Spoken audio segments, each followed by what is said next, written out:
Welcome to this video. I'm Dr. Ojo, and today I am going to talk to two new PhD students who just got into the United States for their PhD.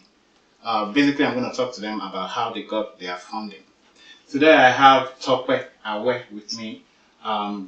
He is going to introduce himself and the PhD is going to start and the university. And also I have Odeniyi on Zoom.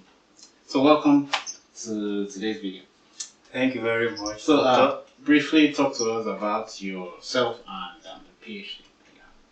Yeah, my name is Tope, as earlier introduced. I started my PhD. Well, started already in neuroscience and physiology. Right. It's really an exciting terrain for me to explore because it's something that I've always been excited about. Well, introduction. Yeah, I think that's good enough. Okay. So, if please talk to us about yourself briefly. Then we'll go to how you guys got your funding. Thank you, Mentor, for having me, and to you, Mr. Tope. Nice to meet you today. If you look Odeniyi, and I'll be starting my PhD for spring 2021 at Odeniyi University in the Department of Nutrition Sciences, and my specialty is in the area of nutrigenomics, in which I'll be focusing on obesity-linked cancer. This has been my research activity so far, and I'm happy to be in the United States. Thank you. Cool. So, starting with Tope, how did you go about getting your funding for your PhD? And I want to say this is also relevant for master's students as well. Yeah. Well, I think we were in talk then, and you gave me some hints about trying to speak to. So, although the school that I eventually got admitted to made it a requirement, it's part of the requirement to actually contact the professors. But that was not the only schools that I applied to. I made researches about a couple of other schools as well, and two of those schools, they don't actually require that I speak to professors, but then I still sent emails to professors, and one of those schools in particular, University of Connecticut, actually, when I sent to like 3 professors from that department that are doing something related to what I actually had in mind, and I got an email from one who says, "Oh, I'm sorry, you are not the kind of student that I want." Okay. So I was thinking that, oh, this kind of school is so sure that I'm not going to get it. And then a few weeks later, because I sent the email during, I think it was during an holiday. Yeah. So a week or so later, I got another email from another professor from that same department. He said, "Oh wow, I went through your CV, so I'm really enthusiastic and anticipating of working with you. Cool. However, you still have to apply like other students in the department, but maybe I can put in a word for you to the admission committee. Although I'm not guaranteeing you that there will be admission, but there's something, anticipatory, something enthusiastic about the email she sent that I really felt okay. That email that I sent to her had actually made something, like initiated a connection. A connection, and I was sure that okay, the schools that I was so pessimistic of getting into is I'm now most optimistic of getting in. So the same thing happens to where I'm eventually admitted. Spoke to professors. Not And only that's Illinois State. Yeah, right? Illinois State. I spoke not only to the professor. I spoke with 2 PhD students from that same department. And so while I was putting up my statement of purpose, I included those things, and those things that I actually included actually featured in my interview. When the committee were interviewing me, they actually, okay, you said you've spoken with, okay, And it was more or less like, oh, you've always known us all in the department. Spoke about how the students were talking about even professors who are not really directly within my sequence.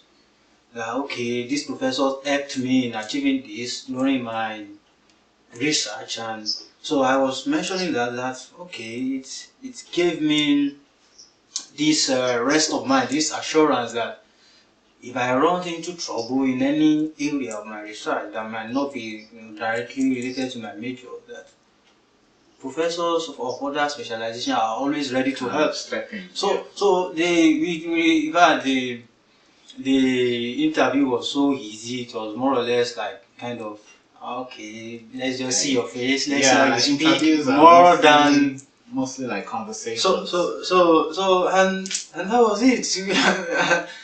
So to recap, you sent a cold email to a professor. All the schools that I had in mind, I sent to professors from there. And you contacted students as well. I spoke with students. So you used those knowledge. Yeah, because I always have it in mind that PhD is not something like a master's degree or something. It's something that if one don't get it right, if one doesn't get it right, one might be frustrated out of the program. Like I had experience in research back in Nigeria, and it was so tough.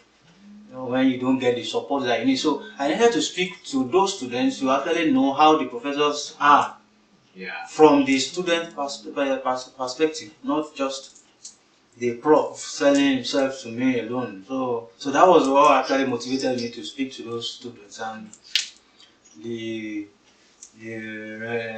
rest is history, right? Was great. So was that the same thing with you, Ife? Like sending out cold emails to professors? Actually, mine came out in another dimension too. I sent out mails to professors. I sent out to hundreds of professors. I wasn't getting a reply. Sometimes they tell me, maybe there is no vacancy in the lab, I'll be retiring soon. Yeah. So many excuses. But what happened is that when I had a conversation with you, that was when you told me about the follow-up emails. Follow-up email, just a paragraph that is sent to professors after your earlier mails. I hope they saw your previous email and you're interested in joining their lab. That was when I started following them up again. This is my particular advisor that I'll be working with. I followed up the first time. I didn't get anything from him. The second time, it was on the third time. That was when it was like, oh, he replied my mail like, I love a student who is persistent. Yeah, I think I remember that. Wow. Right, so after that time, then he fixed the Zoom interview meeting section with me.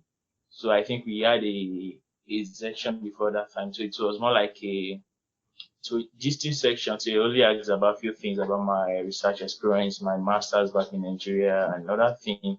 So it's not really something, but I've been doing it the wrong way all this while, sending mails to professors. My ISOP, my curriculum vitae too was not really standard, like not really articulated until when you had me out to do some stuff on it. So when he saw those things, he was like impressed to work with me. Like I already have the research experience in the field, more so with some publications that I had already in the field. So then after the section, he asked me a series of questions. Then he gave me a guide like you could apply.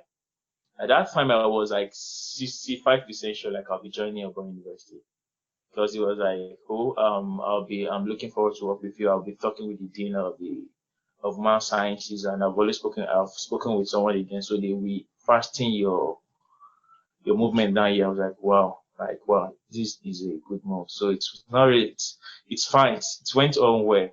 So when a few weeks later, then I got my admission, but it doesn't come with funding. Like that was when I now contacted the graduate coordinator. I told you then you sent something to send to him, then I did. He told me they're working on the paperwork like in a few days times and I'll get a mail. So when it came up, like I was giving like 70% funding. Well, I still have millions of nairas to cover up. How do I go about it? That was when I spoke to my advisor too. Then he said he's going to get back to me, which he did. Then a few days later, then I was given a full scholarship and it covers everything. So that was how my admission came in at my funding. Yeah, that. So I just want to reiterate that I've talked about contacting professors on this channel. So if you want to see that video, I'm going to paste a link to that video in the comment section. Because contacting professors is, I always say, the skill as well.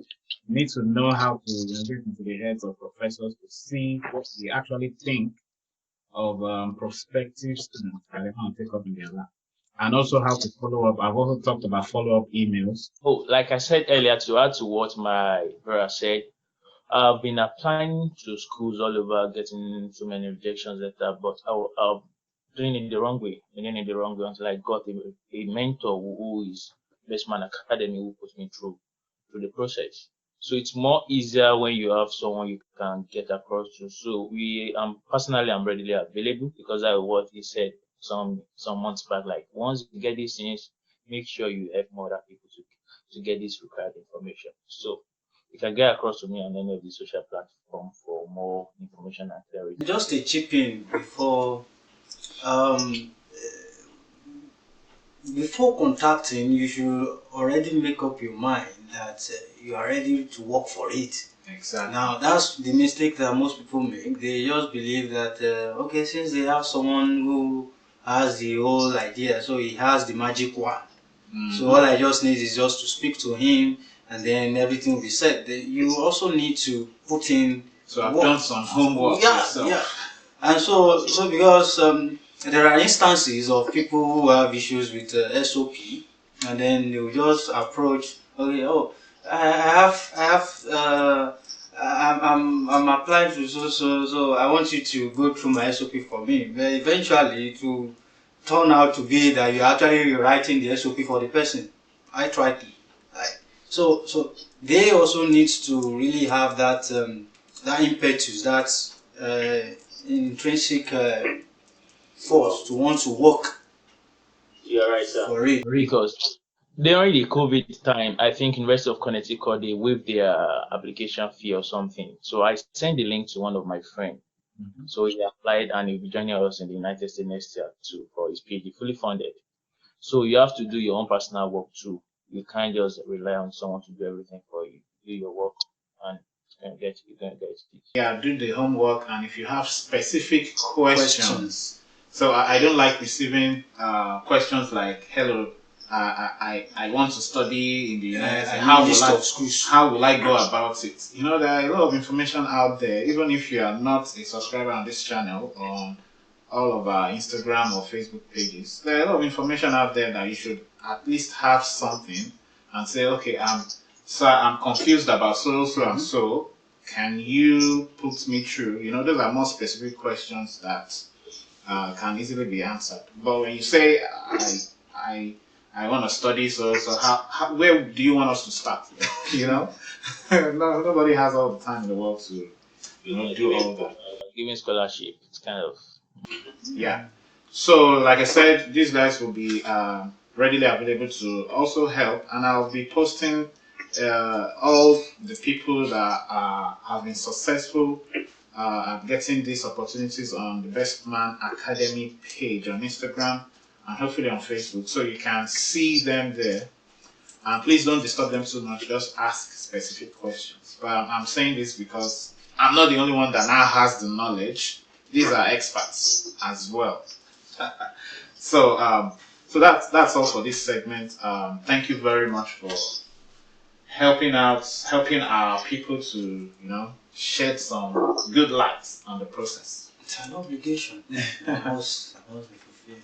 Yeah. So thank you for having me. I'm happy to be. So please, viewers at home, you have friends, people trying to look for scholarship, just subscribe to use the red button to subscribe, and you can send the link to them to watch and they can subscribe. Thank you.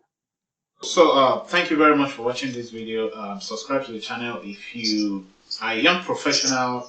I'll be posting a lot of videos, not only on masters or PhD, but also on a lot of professional development tips, networking tips, personal development, and also life as a young professional, especially if you are coming to the United States. So please subscribe to the channel, like this video, and if you have any comments, put them in the comment section.